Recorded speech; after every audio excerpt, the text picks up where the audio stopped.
Kalingap, welcome back to my YouTube channel. Magandang araw po sa lahat. Sa amanda ko kayo ng mundo, naroroon ngayon.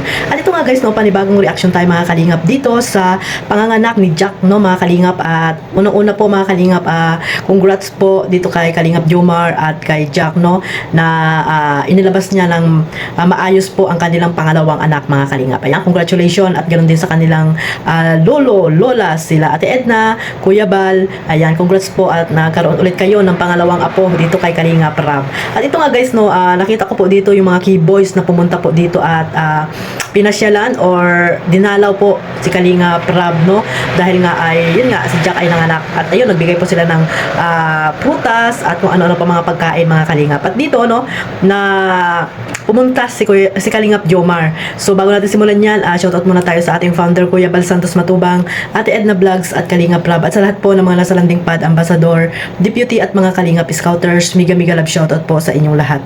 At ganoon din po sa mga OFW, yung mga nandiyan po sa Pilipinas. Maraming salamat po sa suporta at ganoon din po sa lahat po ng reactor, no, sa mga kasamahan ko pong reactor, sa Karipa, Team Bios, ayan, shoutout po sa inyong lahat. At sa mga sponsor din po na walang sawang sumusuporta po sa buong Team Kalingap. At ganoon din po sa mga charity vlogger, no, na masisipag at talagang focus lamang sa pagcha-charity. Shoutout po sa inyong lahat. At ito nga guys, no, mayroon tayong clip video na nakuha po dito kay Kalingap Rab. Ayan, panoorin natin mga Kalingap.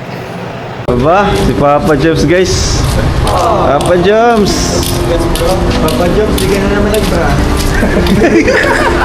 Baka sa'yo dumede yung baby. Thank you bro ha. Thank you bro. Tumalang tingin sa akin. Hello, Papa Joms. Thank you bro. Para kay Jack. Thank you bro sa prutas. Para sa akin ka bro. Ay, sa'yo ba yan? Talagang mga ano natin. Ugi. Ha?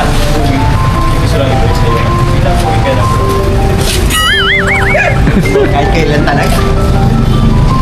Bro, ano masasabi mo sa akin bro? Siyempre bro, congrats bro. Ha? Congrats and good luck. Good luck. Ayaw nga bro. Maging dalawa ng makulit ng ano po bro. Saka yung sa time management medyo nag-aalala nga ako kasi baka makuwasan yung oras ko sa pag-vlog. Pero okay lang. Wala yun bro. Ano naman bro? Wala naman sa family mo. Kaya ano na lang. Ikaw, Coach Romeo, anong masasabi mo sa akin, Coach? Sobrang proud ako sa iyo kasi na-idolize ko din si Bro Kalingap kasi malapit na rin ako kung paano niya namamanage yung oras. So, kailangan payuhan mo ako. Payuhan tayo. So, Basta bro, kahit mayanan ka na, hindi mawawala pagbubukas. yan. Yun. Ano, priority pa rin yan. Kasi pag malakas ka, magagawa mo lahat ng pagiging tatay mo. Makakalaro pa natin sila. Makakalakas tayo. Okay. Ito si Coach, ay si Coach. Yes, Bro, Coach. Nice to sa akin, bro. Bro, congrats. I'm a Thanks dad God of kasi two. thanks God successful yung delivery. Yes. Mabilis lang, Ang di ba? bilis ngayon. Hindi Compared na pinahirapan si nakaraan. Jack. Yes. Another blessings. So, congrats bro. Congrats sa inyo. Congratulations. Ano pala feeling, bro? Nakakakaba. Nakakakaba na nakaka-excite. Pero mas nakakaba yung first, yung una. Ayan, nakakaba. Pero katabi ka lang naman bro. Katabi ka lang naman ni Jack. Or nasa labas ka lang. Hindi pwede dito pag sa mga private. Ewan ko kasi hindi siya pwede. Sa labas Gusto, nasa labas. Kasi pag sinamahan mo daw sa loob, parang yung babae daw parang nagpapabebe, parang din nawawalan ng lakas ng loob, nawawalan ng lakas ng loob. Tanong ko lang sa'yo bro, nagkilay ba si Jack nung... Hindi bro, kasi 6 AM yun. Kulang pa nga ako sa tulog eh. Kulang pa ako sa tulog. Tapos May mga nakikita ka sa akong post eh, na nagme-makeup. Makeup muna. Parang touch Tataka pa ko pa rin. nila nagagawa yun eh. Pag naka ano eh, malapit na yun eh. Hindi mo na iisip. Wala ka ng time para mag-ganon eh. Pero sa mga supervisor ba ka? Oh, normal. Woo! Yes, normal. Marami ko yan. Yes. At ang... Ay, ang puti pa. Pwede pa bro. Piso. Kuha-kuha. Ikaw pinupost kasi ano ko sa vlog. Nahiya yung ilong Oy! namin. Bro, nahiya ilong namin. Parang sinabay nga. Ang anak ng foreigner. Gandang bata. Wapo. Gwapong bata. Gandang lalaki. Gandang lalaki. Ganda pa, maganda yung itsura ng bata. O ano naman yan, ito? Hindi pa niyan, ano to? Palang kung sino ka mukha nito. Oo, parang dito masyadong nag-aagaw ba? Saan mo naman tumakuha? Kinakain ba yan? Ano yung parang... Bro, thank you bro ha. Thank you, bro. Bakit na bro? Baka makalimutan. Oo, sana siya, nagugutom na ako. Joke lang pala. Bro, thank you bro. Sige lang bro.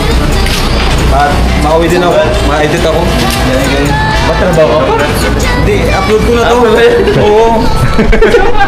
Sige bro, thank Ayun mga kalingap, nakita nyo naman dumating dyan si Kalingap Jomar, no? Nakita nyo na dumating si Kalingap Jomar at pagkakarating pa lang ay biniro or sinabihan siya ni Mikoy na bakit daw walang bra.